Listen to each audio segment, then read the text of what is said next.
Hi everyone, Mrs. Weaver here, and today I've got a story called Eric the Hero, and it's written by Chris Warmell. I hope you enjoy it. Have you ever done something stupid? I'm sure you have. I know I have. I've done lots of stupid things, and I've been called all kinds of names. I've been called a nit, and a twerp, and a dimwit. But I don't think I was ever that stupid. I may be a bit slow sometimes and clumsy too. And there are lots of things that I'm not very good at. But you can't be good at everything. And sometimes it takes a while to find what you're good at. It did with me. This is the story of Eric, who's a little bit like me. He seemed to be no good at anything. And he was called so many names that he came to believe that he really was a twit, a nitwit, and a dummy, and a dunce, and a dope. Oh dear, he's not working hard on his maths today. I know exactly how he felt. There have been days when it seemed that I hadn't a single friend, and that no one in the whole wide world cared much about me. Well, so it was with Eric. One day he felt so miserable that he ran away. And he wasn't very good at that. Well, the running part, at least. He soon grew tired and began to walk. He was dawdling along, swishing a stick at the wayside, kicking the stones on the path, when all of a sudden he heard a shout. "Monster!" came a cry from somewhere up ahead. "Run for your lives! A huge monster has come down from the mountains!"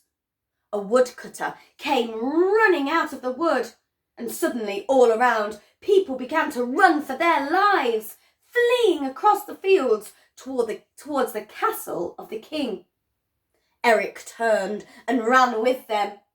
And as the people ran, they felt the ground shake and they heard a stomp, stomp, stomp of the monster's enormous footprints. And they all ran faster. Someone said, "Help! Whatever will become of us? Who will save us?" Someone else said, "Where's a hero when you need one?" "A hero? He'll need to be a twit to go and fight that monster. It's absolutely enormous."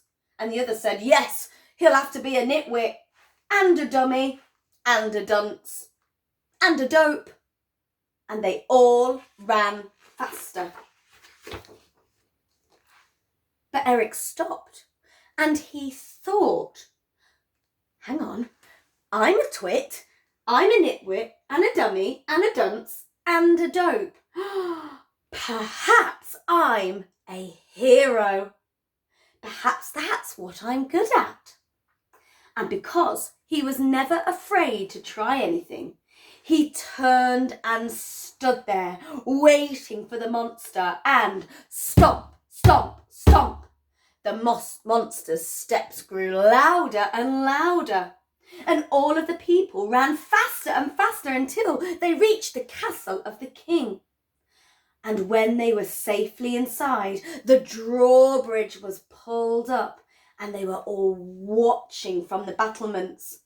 And the king said, "Who's that down there?" And everybody looked and saw a little figure all alone, and they said, "What does he think he's doing, the twit? Oh, he's a nitwit, and a dummy, and a dunce, and a dope." And Eric's mother cried, "No, it's not. He's my little Eric." And she called out, "Eric!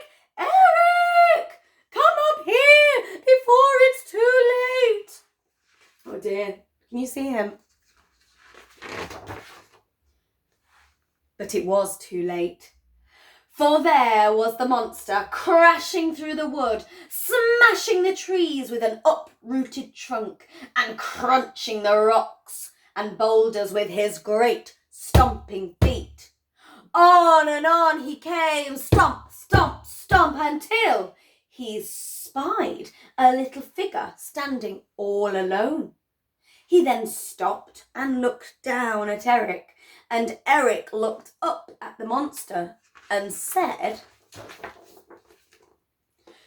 "You had better watch out, monster. I'm a twit and a nitwit and a dummy and a dunce and a dope, so there." It's very brave. And then something very strange happened. The monster looked ever so sad, and he said in a deep, mournful voice, "So am I."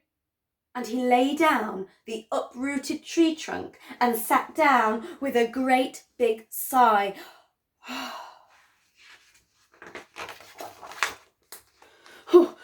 "At least that's what all the other monsters say. They say I'm no good at anything. I can't flatten a mountain with my fist. I can't howl at the moon and make the stars tremble. I can't even swallow a grizzly bear whole. I'm a hopeless monster, and all the other monsters laugh at me.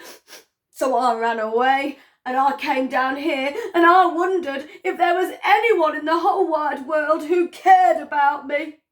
I don't even think I've got a single friend." A great tear welled up in the monster's eye. Then it fell with a splash. Oh dear. Eric stepped over the puddle and went right up to the monster and gave his foot a little tap. He said, "I'll be your friend."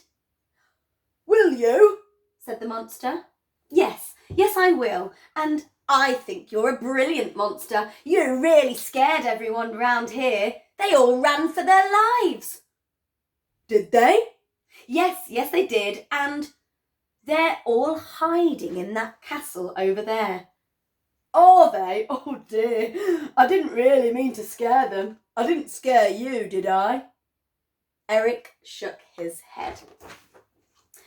"Oh no, you didn't scare me, but that's because I am a hero." And do you know what? Everybody agreed he was. The end. Look, now the monster's part of their community and is going to school with Eric. I love that story. I hope you did too. See you another day.